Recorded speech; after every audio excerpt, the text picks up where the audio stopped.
Hello everyone. If you're watching this video, that means you found our orientation.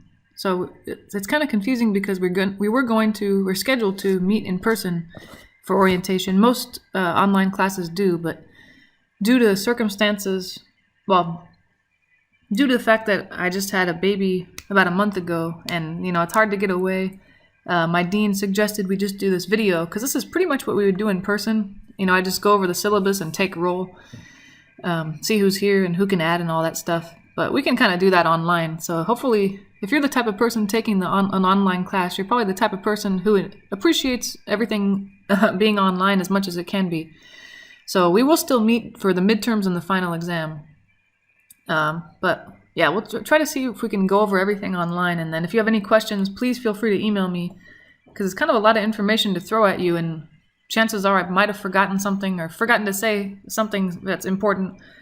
Hopefully I cover it all. But this, of course, is orientation for our Math 29 Spring 2020 online hybrid class. My name is Mrs. Yu. I know you can hear my voice, you can't see my face, but the most important thing is you can see the syllabus, which is what we're going to go over. And then when we're done, I'll kind of talk about how to stay enrolled in the class if you're already enrolled, and then how to add if you're on the wait list. So okay, let's just get started, and hopefully everything's kind of fleshed out and all your questions are answered. But like I said, this is the Math 29 online hybrid version. And then Math 29, the difference between Math 29 and Math 30 is Math 29 is a beginning algebra that's for non-STEM majors, which, if you're not familiar, STEM is science, technology, engineering, and math. So if you know you're going to major in something other than those fields, then this is a good class for you. But if you do think that you might want to keep it open, or you do know that you want to major in one of those fields, you might want to enroll in Math 30 or talk to a counselor about your options. Anyway, like I said, let's get started. Let's see. We only meet 3 times. We were going to meet 4 times, like I said, but the orientation has been just put online, no in-person meeting. It was going to be Friday, January 17th, but we're just going to cancel that and just have everybody watch the video instead. And it'll be found I'll show you how to get there, but it'll be found in our week 1 module on Canvas. Canvas is going to be the website that we use to pretty much do everything that's important in this class. But I'll show you, like I said, once we get to that point, I'll show you kind of how to access Canvas and all that stuff. So, but then the meetings that we actually have to go to, they're required, are midterm 1. That's going to be Friday, February 21st, about a month from now. It'll be 8 a.m. to 9:30 a.m. And then and the exam shouldn't take you longer than that, the hour and a half. And it'll probably take you less time, but it's just kind of nice to have that time just in case. And then the second midterm, same time, same place, but it's going to be Friday, March 27th. So about a month after the first one, a little over a month. And then our final exam is a little over a month after the second midterm, Friday, May 1st, same time, same place. Science Community Center, that's, if you're not familiar, that's a building, the kind of nicer, newer, science-looking building, really tall. It's 4 floors on the West Campus. So if you're a student that's kind of used to the East Campus, I'm sorry about that, but the West Campus is nice. But it's room 325, as it shows there, 325.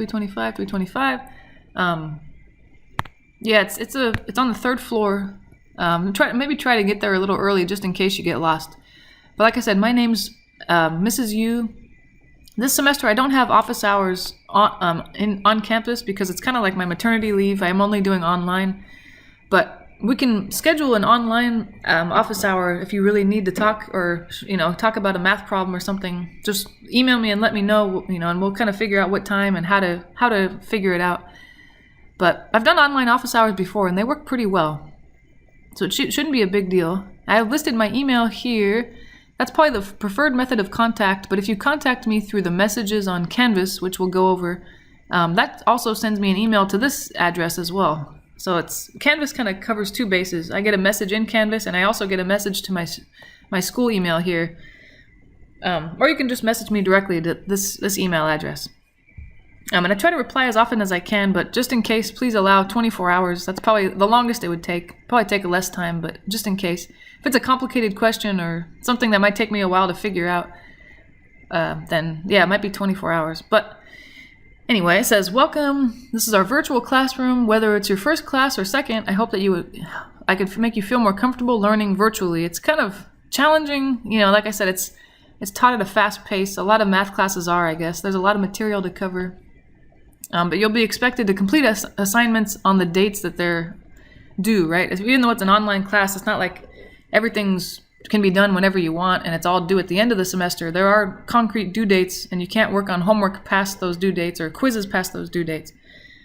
Let's see, then what else? Communication policy. Like I said, email is the best way to contact me. Main thing is, in the subject line, make sure you say what class you're in. Here it says class section. You don't have to say what section you're in. Just say you're in Math 29, so I know which class it is. I have Math 29 and Math 111. So just so I can differentiate between the two. Let's see. And like I said, be specific with your needs. Sometimes I just get emails of students, I don't know, they're just kind of telling me their feelings and I'm not really sure how to address them, I guess. So let me know what you want, I guess, or what your question is or something like that, so I know how to answer it. Because I don't want to waste your time with answers that aren't really what you wanted, I guess. That's what my concern is. And let's see. Yeah, no, I plan to make a Facebook group. It's totally optional. I know some people kind of like it. It's kind of a nice place to ask questions of the whole class or just me or both. Either specific homework problems or just kind of general class questions or questions about the college or the campus. And it's kind of like, I guess, in lieu of us having this sense of community, like face-to-face classes have the sense of community. They get to go to class every day and ask each other questions and stuff. I guess it's supposed to kind of take that place. But yeah, it's like you coming to class and you saying, hey, did you get to your classmate, hey, did you do the homework last night? Was it tough or was it easy? Did you do number 27? That kind of thing. So it's, like I said, it's totally optional, but I'll email you a link to it maybe in the next week or so. Let's see. And then there are also Canvas discussions. If you want to go on there, you can post things too. It's kind of a similar thing going on. But I know if you happen to already have Facebook, then that's kind of easier. But this page here, the second page of the syllabus, is just kind of for fun. It talks about, it says mathematics is everyone's cultural background. So I went through, just kind of figured out what all these interesting parts of math that were discovered by people from all over the world at all different times, as current as last year to as far back as BC. And they're done, by people from all walks of life. So it's kind of interesting because I think even, obviously I'm a math major to teach math, but it seems like every single mathematician that was ever talked about in class was some British guy. He's always a male and he's always a British white guy. And I thought, I don't know, I think as a student I thought maybe I can't do math because I'm not British and I'm not a male. So this just goes to show that maybe you only hear about those guys for some reason just because that's how the books are written. But people from all walks of life, from all over the world, men, women, they've all come up with different, very important things. And a lot of these people have movies made after them, so that's kind of interesting. Anyway, just for fun, it's not like I'm not going to test you on which mathematician did this, which mathematician did that. It's just to show you that just because, like I said, I'm female doesn't mean I'm not good at math or something, or you're this or you're that. Anyway, just for fun, you can ignore that page if you don't give a crap, of course. Let's see, and then, so how do I get started in this class? Of course, reading the syllabus is the first steps, especially if you have a question about the class. Even partway through the class, there might have been something in the syllabus you forgot about, so it might be good to peruse the syllabus to see if the question that you have is answered in there somewhere. But if not, then of course you can email me or go to the Facebook group or the discussions on Canvas. Let's see, then course details. So there's a textbook for this class, but it's not necessary. Actually, what's necessary, we'll talk more about it, is a code for MyMathLab. It allows you to do homework on our Canvas site. And I think it costs, well, there are actually two options. Let's see, I'm going to write this down so maybe it'll sink in more. Let's see. Two homework options. Sorry, my handwriting is not very good on the computer. There's one that's $69.99, I think. I think it's somewhere around there. And that's for one semester. of course, you should be finished with this class by the end of the semester. And I think there's another one. Shoot, how much is it? I think it's about 100 or so, something around there, maybe 110, maybe a little more. This is for 2 semesters.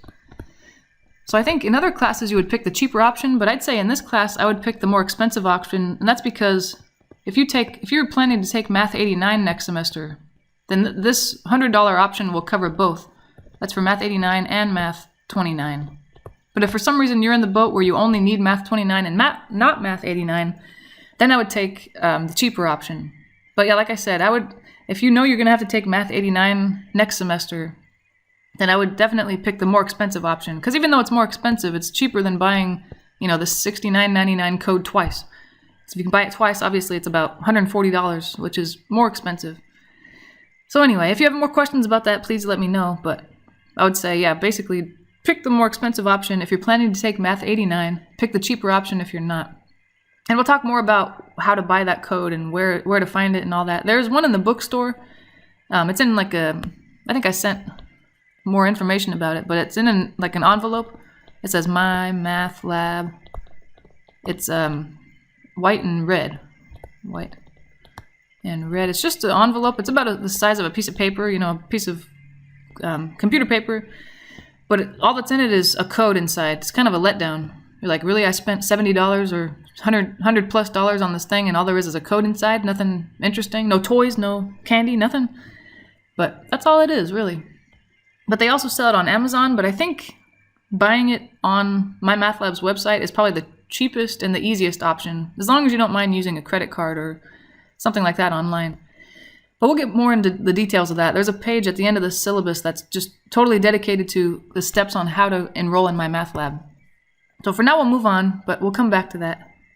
But if you just buy the MyMathLab code, it gives you access to the textbook online. So there's an ebook that you can access on MyMathLab's website, and you can always read the textbook there. But if you really think you'd like to have a physical textbook, it's optional, but this is the one you would buy. But don't feel like you have to buy it, of course. But it's a good idea to have a calculator as well. I don't think you'll need a calculator necessarily in this class, but if you're the type of person that likes to have one, for midterms and stuff like that, then it's not a bad idea to buy one. You probably won't need a fancy one, just some kind of simple calculator that can do little things. But anyway, then, So this is the main thing, that if you're enrolled in this course, obviously today I can't really take roll because you guys are just watching a video I made in the past, but the way I'm going to kind of take roll is if you don't enroll in MyMathLab by January 25th, which is about a week or so from the date of our orientation, then you'll be dropped. So just make sure you enroll it by January 25th, which is a Saturday, I believe. But if you can't pay for the code right now, they do have a 2-week free access. So that's always an option. Like we said, we'll talk about it more, but as it asks you to pay for it, there's an option that says do a 2-week free trial. And that'll kind of buy you 2 weeks, and then somewhere down the road you're going to have to pay for it. But at least it buys you those 2 weeks, and it'll keep you from getting dropped from the course if you can't pay for the code right now. But like I said, like it says here, details for logging on and accessing the course are included on page 6 of the syllabus. So we'll get to that. And I think I emailed you a copy of the syllabus, and there's one on our Canvas website as well. What else? And then, of course, you should have a computer that's less than 6 years old because, I don't know, just to make sure it's reliable and you can actually access your homework. And then it's kind of in the same reasoning, dependable, high-speed internet. That way you can access the homework and there's no reason for you to miss it and miss the due date. And then, also access to multiple browsers because, let's see, let me make a note of this. It seems like Canvas Canvas likes, what? I think, what is it? Oh yeah, Google Chrome. If you happen to have that. It doesn't like Internet Explorer. I don't know if you noticed, if you happen to have used Canvas before. And then I know for sure MyMathLab doesn't really work very well with Safari. So if you have a Mac, I would try to get a different browser. Probably Google Chrome, I think, is the best one. Yeah, MyMathLab does not work well with Safari. Unfortunately, I don't know why. I'm sure they get paid enough to make it work with everything, but they don't because they're lazy or they don't care. I'm not sure, one or the other. Let's see, the next page, we have student learning outcomes. Those we just have to put those in the syllabus. They're not really interesting for you. It's just we have to list the things that you're supposed to know how to do when you pass this class. So these are all the types of math that you'll learn and supposedly know going into Math 89 if you pass this class, but you don't really need to worry about it. We'll get there. We'll learn all these things. And then the materials, like I said, a MyMathLab access code, you'll need that. It's available online or in the bookstore, no textbook required, textbook optional. And then you also need a scientific calculator. Or, I think probably even the Dollar Tree calculators, the list of the dollar ones that you get at the Dollar Tree, that's probably fine. But if you plan on taking a few more math classes, it might not be a bad idea to put some money into TI-30. It's a Texas Instrument.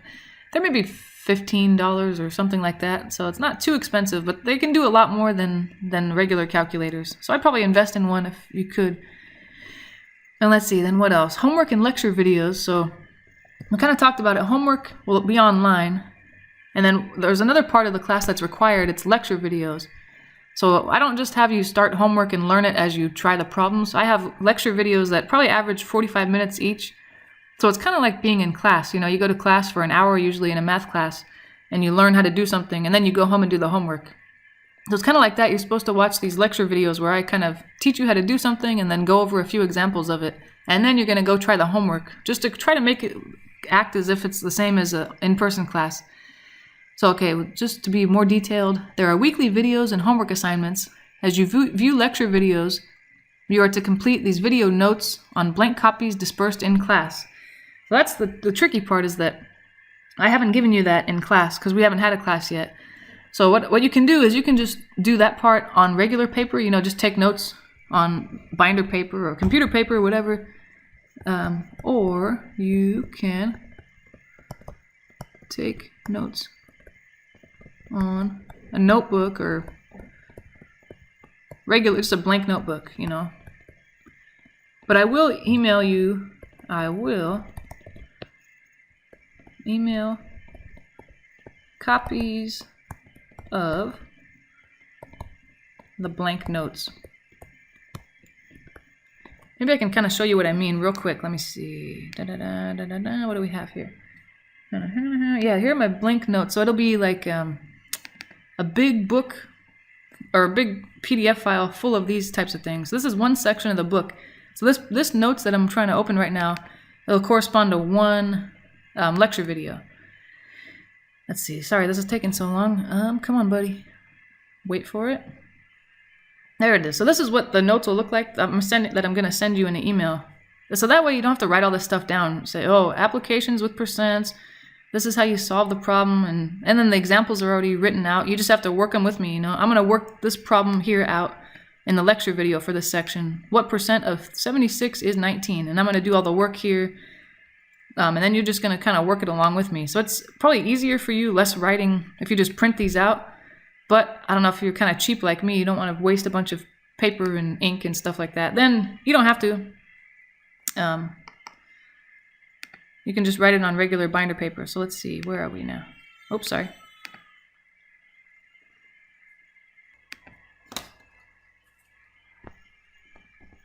Okay, then. Yeah, and then after you watch the video, then you can complete all the assigned homework problems. And then, of course, that way you can kind of look at your notes while you're completing the homework problems. Hopefully it'll help.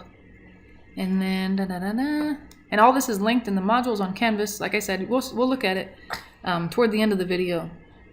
And then hopefully it'll become more clear. All the homework problems are completed online. You can do the homework exercises an unlimited number of times. But work will not be graded after the due date. So as long as you're working on the homework before it's due, you can keep trying all the problems as many times as you want. Maybe I'll make a little note here. You have to click on try a similar problem. Try a similar problem. Because I think it'll give you 3 tries for each homework problem. If you get it wrong 3 times, it'll say, okay, that's it, you got it wrong, 0 credit. But right next to the problem, it'll have a little button that says try a similar problem. And if you click that and you get that one right, then you'll get the credit for it. So you kind of do have an unlimited number of times to work on each problem. So you can get 100% as long as you put enough time in, I guess, is the point I'm trying to make. And then I generally accept no late homework, but will extend due dates for documented extenuating circumstances. So that's not just like someone that said, oh, I kind of forgot there was homework due, so can you open it again? It's not like that, yeah. It's for people that have jury duty, or I think I had a student that said they were going to have a baby soon, and, you know, things like that. Okay, yeah, you can't, it's hard to budget for that. But anyway, if you don't have one of those circumstances, then the other option is I drop 2 of your lowest homework scores. At the very end of the semester, yeah, I'll say, okay, what are their 2 lowest homework scores, and I'll drop them. So that way, if you have a week where you had things going on, or I don't know, family emergency, hopefully not, but something like that comes up, you know that it's fine because you have 2 homework assignments that won't even count at the end of the semester anyway. So not to worry. And then what else? Quizzes. So yeah, quizzes are similar to homework. They'll be completed online, but they're due on Fridays. And the very last page of this syllabus is going to be a schedule, so at least everything will be all fleshed out there. Because it sounds kind of confusing. Homework is due, like it says here, homework is due Wednesdays and Saturdays. Just, I don't know, that seems like random days of the week, but I found that if I make all the homework due one day of the week, people just wait till the last minute and then they don't finish it in time. But if I kind of spread it out, some do Wednesday, some do Saturday, people seem to do better at it, so that's the idea. And then quizzes are on select Fridays. We'll see it in the schedule on the last page of the syllabus. Each quiz, like it says, is designed to assess your mastery of each lesson. But of course, since it's online, you can use your notes. The notes you've written, you can kind of refer to them, and if you've forgotten a formula or something like that. And each quiz can be taken up to 2 times, and you're given a limited amount of time to take it. So don't start the quiz and go take a shower or go eat lunch and then come back. You should probably finish it. You only have so much time. There should be plenty of time if you're actually trying to do it at the same time, not taking a break. But yeah, there are two opportunities to take the quiz, and the highest score will count. No late quizzes will be allowed under any circumstances. And don't log out while you're in the middle of taking a quiz, because it'll just score it as is. Any ones you haven't done, it'll give a 0 to. So just be careful. And then what else? I think that's about it. Pretty much what happens is every Friday there's going to be either a quiz or a midterm. So we listed the days of the midterms and the finals on the first page of the syllabus, right? I think it was February 21st, March 27th. Yeah, here we are. And then May 1st for the final. Those are the 3 Fridays where there won't be a quiz during the semester, but every other Friday other than those guys, there will be a quiz. So Fridays are going to be kind of our test/quiz days. It's going to be one or the other. It just depends on which one. And then we're talking about the midterms here.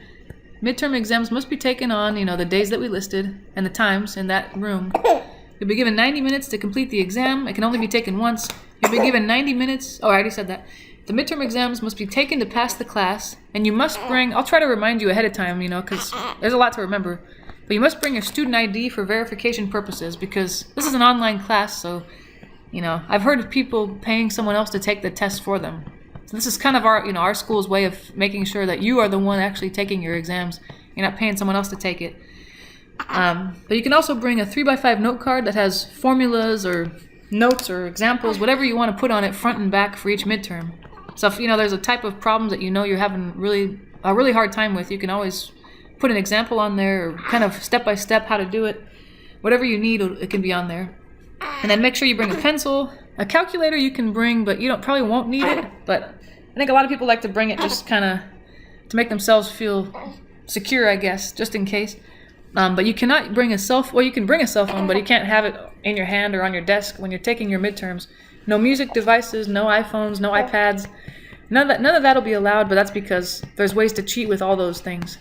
And then the final exam must be taken, May 1st. That was the date we stated in this first page of the syllabus. That one, though, the difference is you can have 3 of those note cards. It's kind of, I guess the idea is the one from your first midterm you can bring, the one from your second midterm you can bring, and then create a new one for any additional notes you want to add.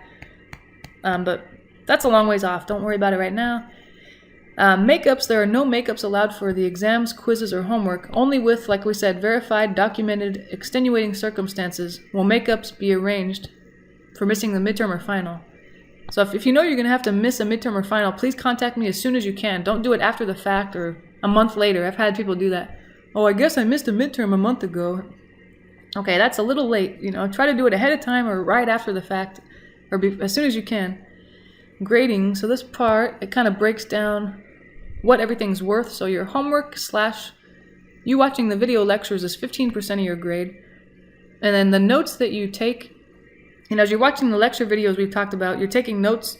Those will be due the days of each midterm. So during midterm 1, your first set of notes will be due, and that's 5% of your grade. And then during the midterm 2, the second set of notes will be due, etc., etc. From, yeah. Anyway, but I'll send you the PDF so you can have it with you.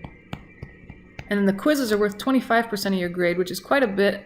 But again, you have your notes right next to you. You can take it twice. You can, you can take it in the comfort of your own home, that kind of thing. And then the 2 midterms together, they're worth 30% of your grade. So that means each one's worth 15% of your grade. The final exam is worth 25% of your grade. So that's how it breaks down. And then this is how your final grade, A, B, C, D, or F breaks down. It's kind of standard.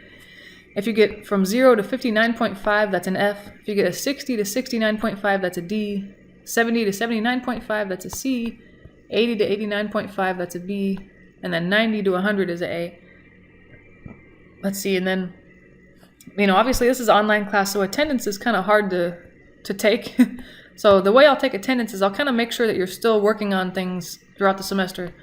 So these 4 things here listed are kind of red flags that would make me think that you might want to drop the class. So first one is failure to register for MyMathLab by the date that we suggested earlier. So make sure you're registered for MyMathLab by January 25th. If you miss, orientation is online, so that doesn't make sense. But if you miss either midterm or the final, you could get dropped unless you talk to me ahead of time and we've made arrangements. Or if you receive a score of less than 50% on any 3 past due homework assignments. Like we said, there's no reason to get less than 100% on a homework unless you have no time to do it, because you can get 100% by just trying over and over and over. Or if you miss a quiz, probably the last 2, the missing a quiz or getting less than 50% on any past due homework assignments, I think those ones I'd probably contact you first before I drop you. I just kind of reach out to see what's going on and what the reason is for you not doing your homework or not doing the quiz.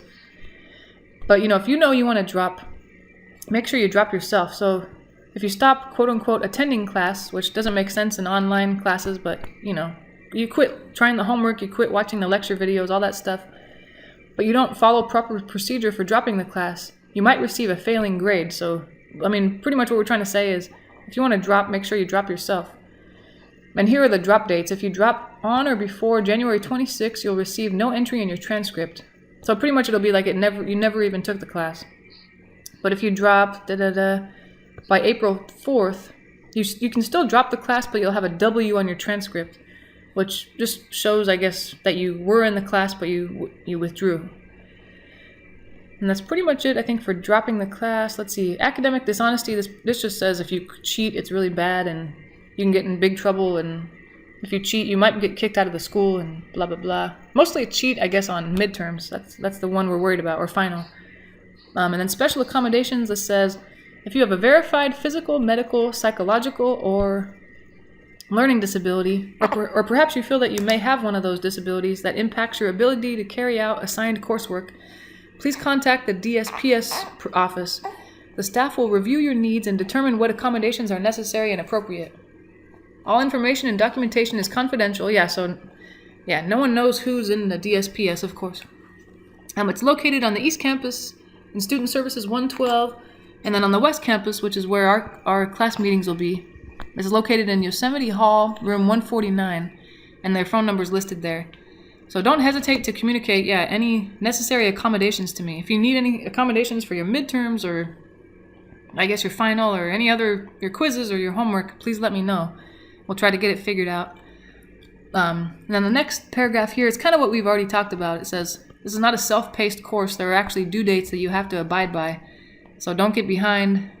Like it says here, since I do not see you on a regular basis, it's up to you to set a regular schedule to work on exams, quizzes, homework, and all that stuff. You got to keep up with the pace, because it's easier in a regular face-to-face class because the teacher might be reminding you, hey guys, don't forget that you have homework due tonight and stuff, but you're gonna have to kind of log in and read the due dates kind of actively on your own instead of just passively listening to someone say it. And then I guess this more applies to our first midterm, but if you want, it kind of helps to have people that you know in the class, so you can kind of the word escapes my brain right now. Whatever. It just keeps you on track, I guess. If you know someone in the class, if you're having trouble, you can ask them for help and stuff. So maybe the day of the first midterm, you can talk to someone and say, hey, what's your name and your phone number or email, and let's stay in contact in case we get stuck or we want to study together for the midterms or the final. Let's see, and then this page, it talks about step-by-step, how do you register for MyMathLab. Maybe we'll kind of go over it a little bit here, but this is kind of your homework for this week, because we don't have homework due until next Wednesday. But in the meantime, your job is just to get access to the homework, not necessarily complete any homework. But this is what you do. You just go to choose this course if you are registered. Yeah, so you want to go to Canvas. Let's see. I want to write that down here so I don't forget. Go to Canvas, and I'll show you how to get there. In case, if you're a new student, you might not know. But you go to the MJC homepage. Here we are. And then, let's see. And then you want to click on, what do we got here? You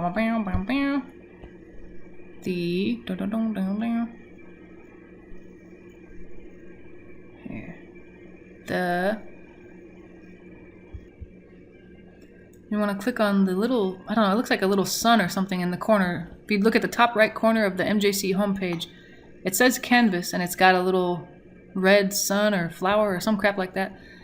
You click on there. I think it's going to have you log in. If you've never logged in, your username and password should just be your student email for MJC, and then the password for your email. I think it's the same password. It should be. Let's see. Then, okay. Then it should give you a list of classes. Let me see. On the left side, it says courses here. Let me look at that guy. Courses. Let's see. I have a lot here. I don't know, because I don't delete them. I'm a hoarder. But I think this is our class. You'll click on Math 29. Come on, buddy. There we go. And then this is the modules is your very first page you see. So I've got your class schedule here, about your instructor. This first area here, this is kind of an introduction sort of. But then the actual modules start down here. There's week 2. So what you do, just click on this first homework assignment. Where is it? Right here. Like review homework or any homework. You can see the structure of this thing is lecture, video, homework, lecture, video, homework. Actually, let me go back and click on the lecture video. So here, the first thing you would do is view this lecture video, because it'll kind of teach you how to do everything that you need for the homework. So you'll watch it. It's through YouTube, but it's embedded in this Canvas website. So you'll watch the video, take notes, like we said, because notes are actually worth points. And then click on the homework, the first homework assignment. I think mine's actually going to take me to the homework, but yours, if you haven't registered, it'll just prompt you to register. Okay, what do you want your username to be? If you already have a username, log in. What do you want your password to be if you've never logged in? That kind of thing. And then, and then it'll ask you to pay. Either say pay now or use your code that you've bought in the bookstore or Amazon or wherever you bought it. Then it'll show you a list of all the questions here. The first homework has a lot of problems, but it's because they're super easy. Watch, I'll show you. Super, super easy. Should be anyway, especially if you watch the video. Let's see, how does this guy look? Come on, buddy, where are you? Wait for it. Wait for it. Yeah, so the da-da-da. Oh, yeah, this one just asked, is 7a minus 4 an equation or an expression? And in the video, we explain the difference. An expression does not have an equal sign, and an equation does have an equal sign. So this would be an expression, not an equation. Anyway, super simple if you watch the video. So don't worry too much about how long it's going to take you. Okay, watch out. So let's see. Yeah. So that's how you'll register, and that's how you go do your homework every time too, once you already register. Blah, blah, blah, and then what? These steps kind of just tell you how to do all that. And then if you chose to do the, what's it called? The 2-week free trial instead of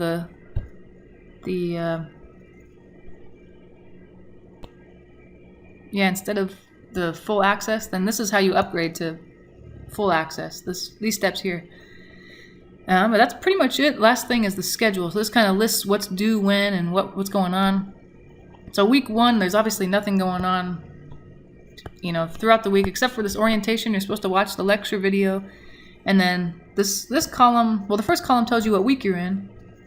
Here, this one, and then the second column tells you what dates it is in case you're in the middle of the semester and you kind of get lost and you forget what week it is. You know, are we in week 1 or week 10 or what week? And then the next column tells you what homework's due on that Wednesday. So just kind of that way you can budget what sections or how many homework problems you have and how much time you have to spend. Usually you can kind of see there's only 1 assignment due each Wednesday, except once in a while there's 2, like here and here. And I think the very first week, but those are usually the ones that are really simple and quick, so it won't take you that long anyway. And then the fourth column here tells you what homework is due Saturday, and that's kind of similar. It's usually just 1 section, maybe 2 if it's really simple. And the very last column tells you if there's a quiz that week or if there's a midterm. So it kind of has everything laid out. I really like having the schedule, especially as a student, if I were a student.